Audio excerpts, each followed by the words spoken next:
Ka njerëz agjerojnë mirë, po ja që nuk e ruajnë gjuhën e tyre. Agjeron mirë, po përgojon, bart fjalë, akuzon, shpif, shan, ofendon, nuk e ruan gjymtyret e trupit.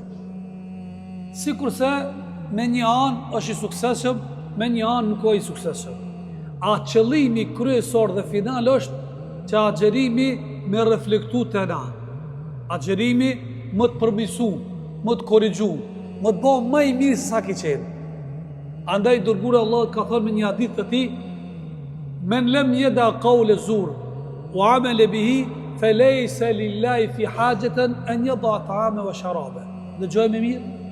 Ai njeri i cili agjeron nuk e le gënjeshtrën dhe rrenën dhe punë që kanë bëjë me gënjeshtrën. Zoti nuk ka nevojë për urinë e tij. Apo unë kam lejt pa buk pa ujë. Po ma shan, ofendon, gënjen, shpif.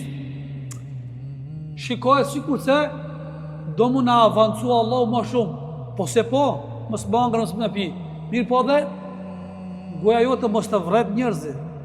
Shikone, këtu aja dënshesh se morali, etika, karakteri dhe si dha gjerusit du të me qenë shumë ma ingritu dhe ma avancu.